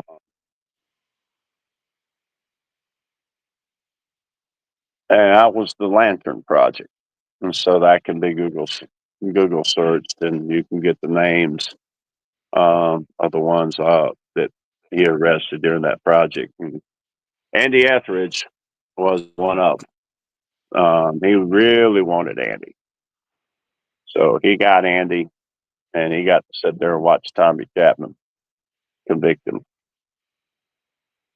So if he didn't do anything else, he got his man. Uh, he did a damn. He did a pretty jam up job as sheriff. Now him and this one attorney, Sally Stoddard, who was a former prosecutor for Cobb County, Clayton County, Georgia, before she went to work for F. Lee Bailey out in Los Angeles, California. She had come back to Connecticut County. She was there from, I'm trying to think the name of the community just north of Evergreen, and started her practice. And uh, he had charged her with uh, uh, taking uh, prescription drugs in exchange for retainers for representing clients. And of course, Attorney General went back in and cleared her and reinstated her. Uh, but in Escambia County in Bruton, Alabama, where she was practicing at, she got busted for it again, and permanently lost her license to practice law. But Tracy did do a jam up job in the Lanham Project and getting a lot, well, not all of them, but the ones he knew he had cases on, rounded up and prosecuted. Oh. So, Are you ready? surprised you want to start seeing more judges, more senators. You can go online, you can Google search to see how many uh, members of Congress and Senate have been already busted for, you know, uh, child pornographic material, and some of them for, you know, sexual abuse of children. It's just, um, this judge is, you know, to people like me, it's not shocking. To people like you and others, it's shocking because you're not familiar with the people in government and law enforcement that have been busted and convicted, and even some recently busted. There's, you know, they had a Cobb County deputy sheriff arrested last week um, for child rape. So, I mean, that you know, helps Cobb County to put up a better image of itself. You know, they finally got another one of their deputies. They had another one about 15, uh, 15, maybe 20 years ago. Roger Lane, he, uh, when his niece turned 18 years old, she went forward and reported him for sexually abusing her since she was 11. Yeah. Now, I never was able to follow up that case to find out if he was convicted or not. But Neil Warren, who was sheriff at the time, started Safe Path. provide children with safe path, you know, for justice. Well, they just haven't had that many people busted for child trafficking in Cobb County, which has been a hotbed for decades, as far as you and I both know. So, um,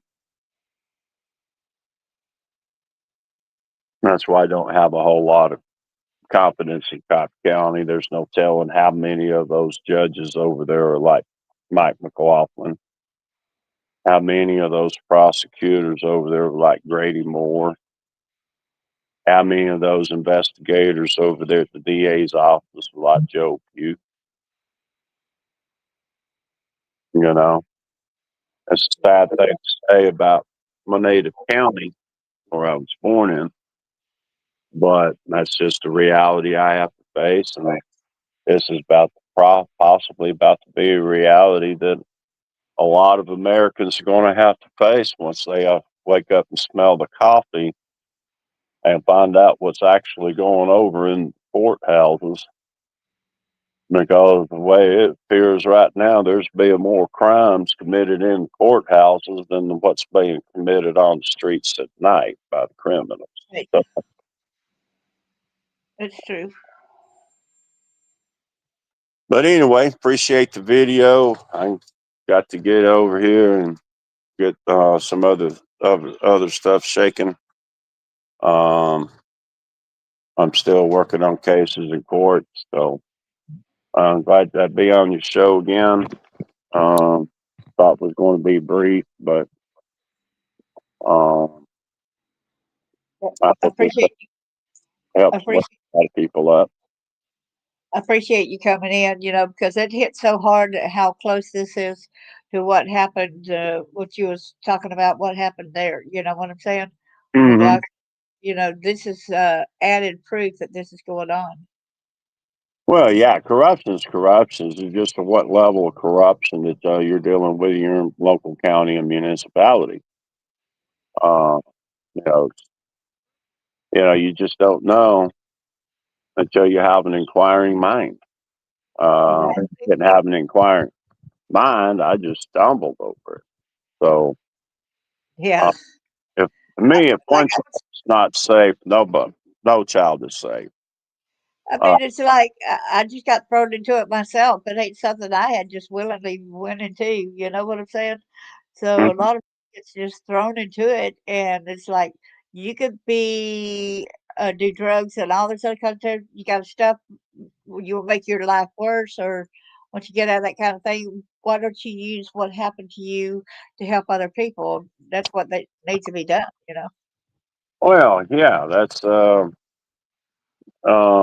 really um, about the only way to defeat this monster that we're dealing with. Because as we can see in government, when we hear officials saying, "Well, your 7-year-old son wants to get gender reassessment surgery. He's gonna get that surgery whether you like it or not."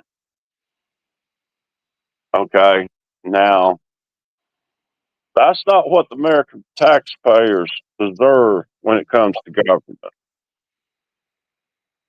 It's not up to the government to get into meddle into the family unless there's some type of abuse going on in that family.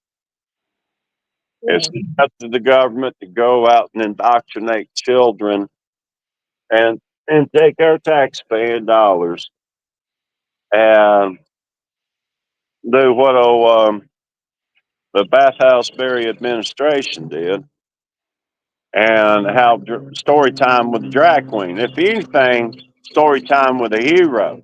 Take a first responder, fireman, police officer, uh,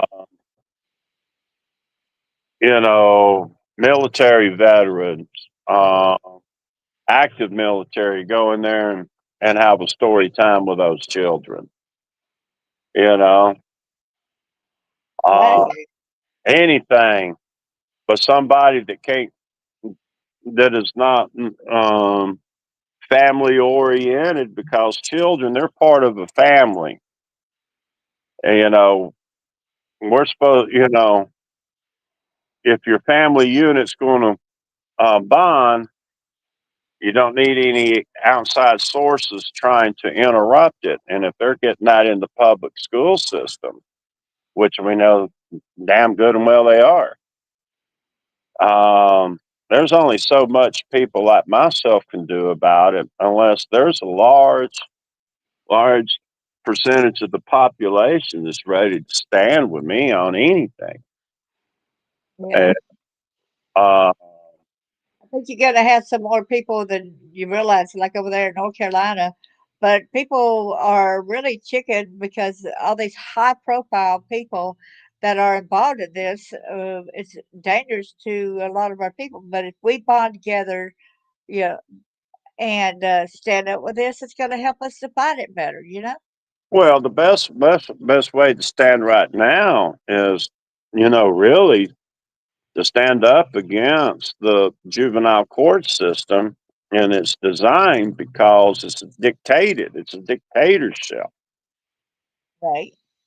You know, really, child welfare cases should be determined by jurors, not a sitting judge that can sit there and dictate the child's welfare. There has to be reform in the juvenile courts in order to correct this problem because, you know, this whole ordeal with these, you know, you know, with the far left and the neocons, I really don't see much difference between the two, except they'll get up preach one side, the other one gets up there preach the other side. But they still have the same agenda, and they're still hoping for the same end result. Um, Communism is a tool to push toward you know, well, to a Libertarian. totalitarian global dictatorship that they want to be ran out of, want to run, I guess, out of Jerusalem. Yeah. And, the Jewish people, they're speaking out against it. Uh, the people, Zionist Christians, they got some waking up to do. They need to be getting on their knees in the closets and start asking the Holy Spirit for guidance now because their preachers are corrupted. They wouldn't have these mega churches and television programs going if they weren't corrupted. The doctrine is not sound doctrine, and you know it's a mess.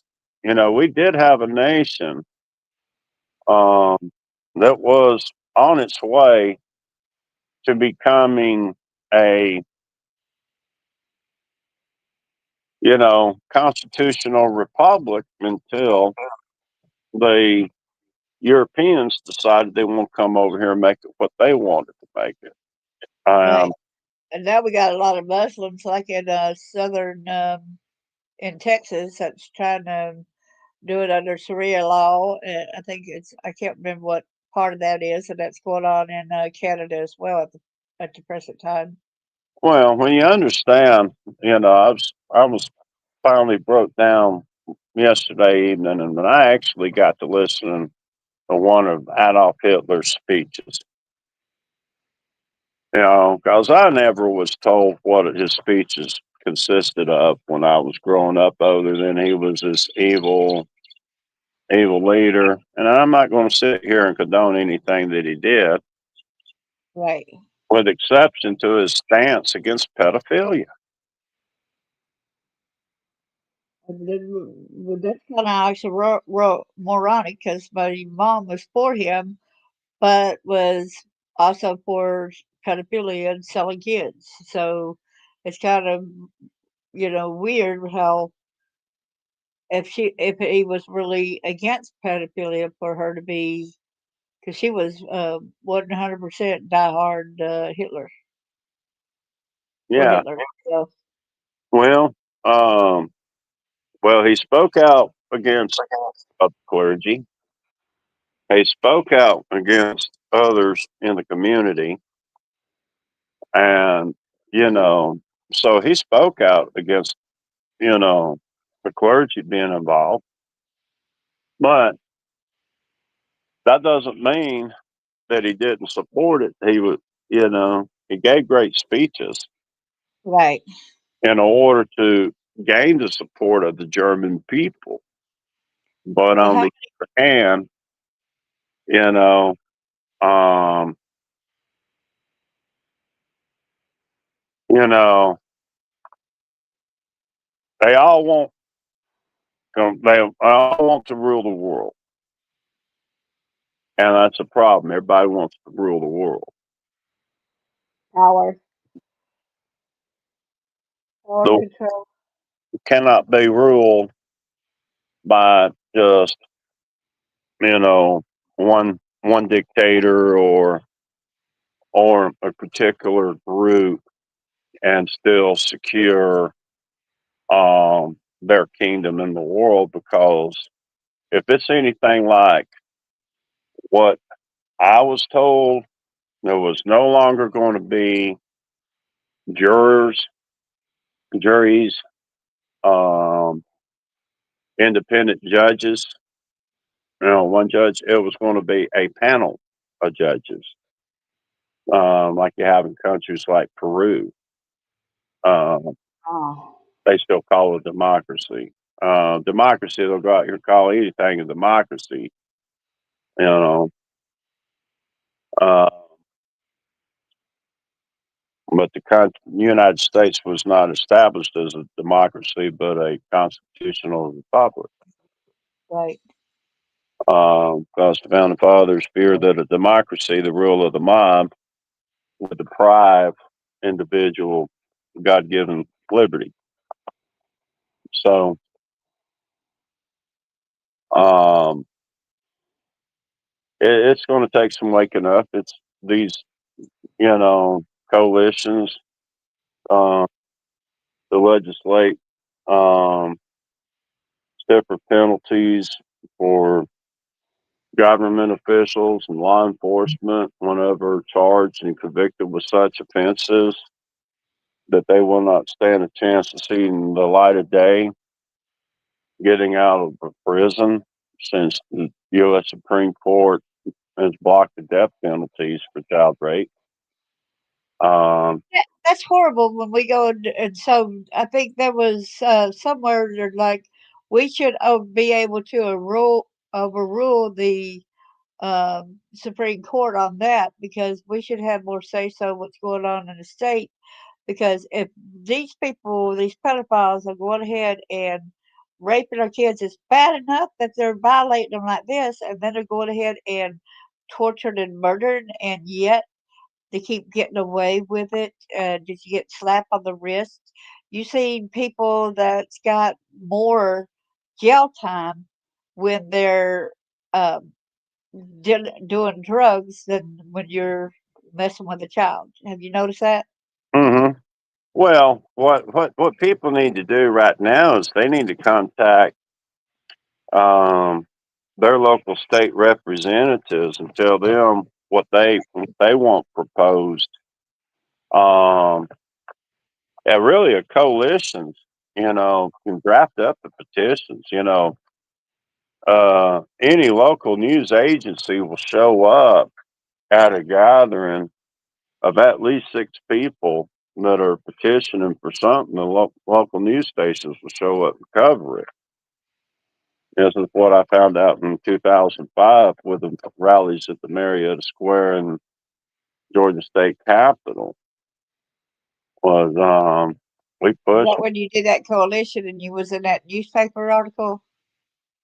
Yes, ma'am. We got both House bills passed, 106 and 188. Uh, the death penalty for child rape under 1664, which a person convicted.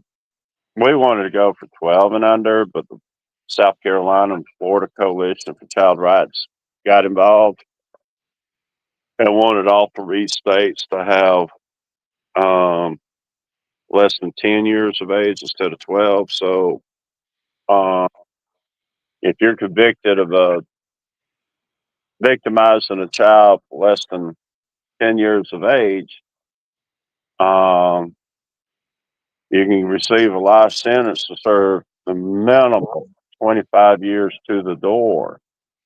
Okay. And it cannot be suspended, probated, nor paroled.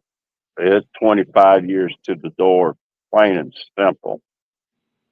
Uh, That's what Alabama's supposed to have for ages 6 years and under or something like that, but they're not doing it. I don't understand why they're not when it's supposed to be a lifetime parole automatically, and they're still giving them a slap on the wrist. I'm like, why are you not adhering to their laws in Alabama? Because that's mandated. well, they need to be taking those judges that impose those sentences. They need to be taking those prosecutors who work those deals. But really, the prosecutors, and people don't realize in some cases, and I'm going to say this is always the case, because some cases they'll go in there and slap them on the wrist, and it's against what the victims want. But a lot of times they won't sentence them to any more time than what the victim wants, or what the victim's family will agree to. And that's what's got to be found out. If they're, really, they really need to inform the families. Well, the reason why these laws have been put on the books is to protect your child until they get into adulthood and don't have to worry about this creep coming up looking for them for some type of revenge or something. Because I know Yeah, that happened to me, you know, yeah, I and know. In that's Alabama, that kind one I told you you that I know, made. I know that one I told you that was a mistake in Alabama, meeting that guy, and I said that he, after I left him, he had broke into one girl's house and messed with her. The parents or something like that found him in there, um, messing with a girl, and she was under 10 years old. But they just gave him a slap on the wrist and gave him probation, right? And mm, then when they went ahead and let him out of jail, and then he did it again to somebody else, and this happened to be his niece. And the niece came forward and told about him, but yes, he was caught in that house as well. He just broke in and went to the room and, you know, was trying to get her excited and everything and doing some things to her. And she ended up telling on him later on. But the bad thing is, the deed was already done when he was caught at that one incident. And you know how much time they gave him in the state of Alabama, yet they got that mandatory um, ages. And you would think that with him being already caught on probation and the warning, you would mm. think you get more than 10 years. That's all I got was 10 years. Well, it's like they took a former mayor of Kennesaw, I think back in 2011, and he had got convicted of sexual abuse of a 9-year old niece, and he got slapped on the wrist with 20 years. Isn't that sickening and disgusting? Yeah, Vic Reynolds was the district attorney. I forgot who the sentencing judge was, but they knew the law. He wasn't supposed to. He was supposed to get the. He was supposed to get a life sentence, really, without the possibility of parole. But Because now they say life sentences are not really a lifetime. It's actually like 20 something years. And I'm like, do what? Where do you get that from? Because people live, over 25 years. So why you want to say a life sentence really, one life sentence is 25 to 30 years, another life sentence is 25 to 30 years. Excuse me. A life sentence is staying in jail till, he dies or whatever. yeah, well, That's where people, I guess, need to make the law, make the determination between life sentence and lifetime sentence. Exactly. As you say, well, it's lifetime without the possibility of parole. Exactly. I think that needs to be established there so people were thinking like life sentence, excuse me, it should have been a lifetime sentence, right? You can, yeah, you get a life sentence because you're eligible for you know, possibility of parole after serving 25 years. That's Uh, good. and just really, they need to make a difference between life and lifetime sentences um, defined by law, where people, jurors will know to push for a life sentence. So yeah, education is key when it comes to juries, especially grand juries, um, because the more people that are informed on the Constitution, the better juror that they are, because um, it's really not so easy to get an indictment as a lot of people like to think there is. Um, Grand juries don't all the time indict like people believe they do. Um, but it's when you get called to jury duty, and this is what upsets a lot of people when they get called to jury duty. Everybody in government gets a raise except for the jurors. If you want to balance out the problems with the jury system, you give the jurors a day, give them another $100 a day raise because they only get $30 a day to show up, and so it's part of their civic duty. Okay. Well, did you batten some people, some court things are long and lengthy, so can imagine you don't even have enough to pay your rent, your monthly whatever, any of your bills, or when you're a jury there. Oh, what if you got a business out there? You're a contractor, and you have to be out on the jobs every day before 5 o'clock, or you can lose hundreds of thousands of dollars. Just being caught up. In jury duty, and there's no telling how long you're going to be there, and they still want to give $30 a day, but yet they take in all this revenue and they put it to all this other stuff, but they don't want to give the jurors a raise. The judges, all the time wanting raises. The prosecutors all the time wanting raises. You know, they all want to make money, but they don't want to put money in the jurors' pocket, because if they did, the juries would be less likely to hang somebody when they go to trial. Uh, at least in criminal cases, because there's people that go jurors look at it. Well, you called me to jury duty. You better be in, and you better show me some kind of innocence, or I'm going to find you guilty. That ain't gonna pay for your child's diapers or anything when you got an infant at home. Yeah, $30 a day might cover your gas and your lunch. What about the person that's got to end up worried about finding childcare during the court system date? You know what I mean? I think if they force somebody that's got a child that's dependent on them, they force them to serve on jury duty. You need to at least be able to pay for the child's childcare too. Well, yeah, people talk about yeah, jury, jury duty. I mean, you know, they out here and they want to pick it to raise the minimum wage. When the minimum wage was never established to be a living wage, it was just something that gave housewives a chance to go out and make a minimal amount of money without being, totally cheated. Going out and making extra money is what the minimum wage was set for. Jurors not even get minimum wage.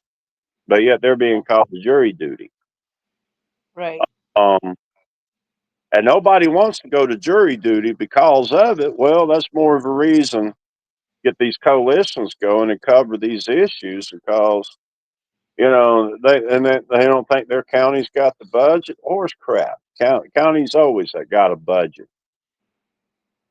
The amount of revenue that they bring in from writing citations and courts and stuff like that, they're out here replacing their vehicles every year um, for law enforcement.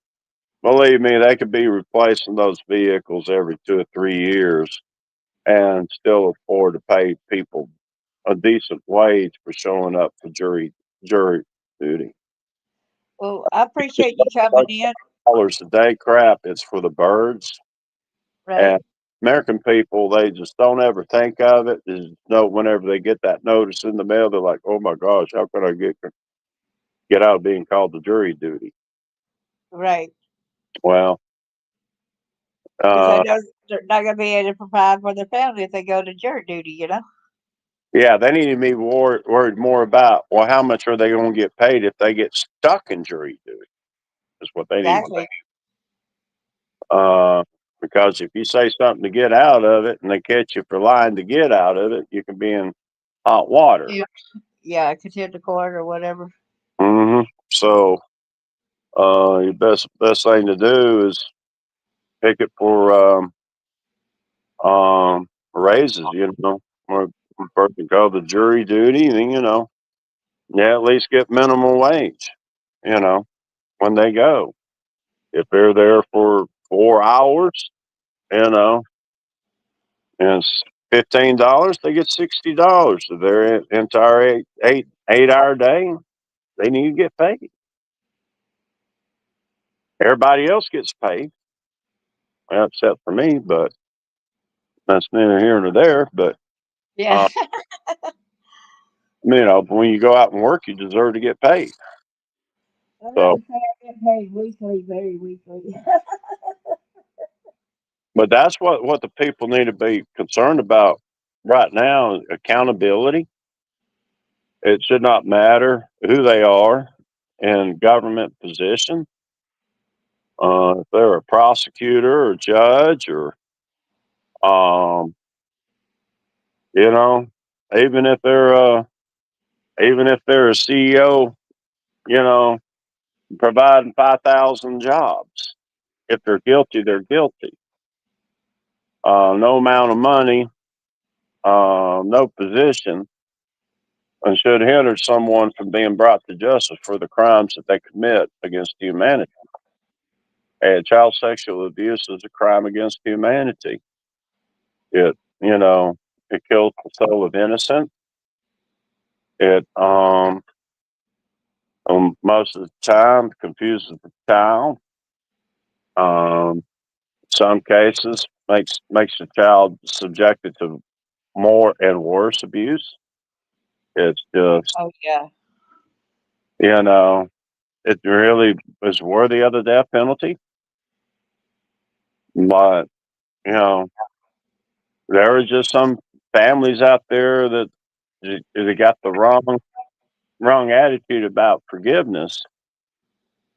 Because you read over there in, you know, 18th chapter of the book of Matthew, and it kind of explains what kind of forgiveness these people get from our Father who wants to harm one of his children. Uh, and I'm a firm believer in providing forgiveness to those who come and ask you for it. Amen. You know, um, but a lot of times you have those, empty apologies.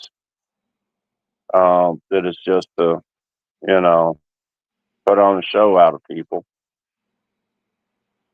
But glad to be on your program again. I got some stuff I got to get done, and uh, Yeah, I do too. Thank you.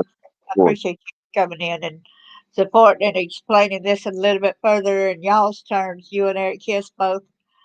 I really do appreciate you and all the hard work that you do. And we do need to stick together and try to get coalitions going in each state. And Yes, if y'all need to touch base and find out how, maybe Charles will be able to let y'all know how and guide you sometime and do a podcast on that. I appreciate you, Charles, and God bless you. we appreciate you too, and we appreciate everyone else for listening. And I hope everybody have a blessed and wonderful day. You too.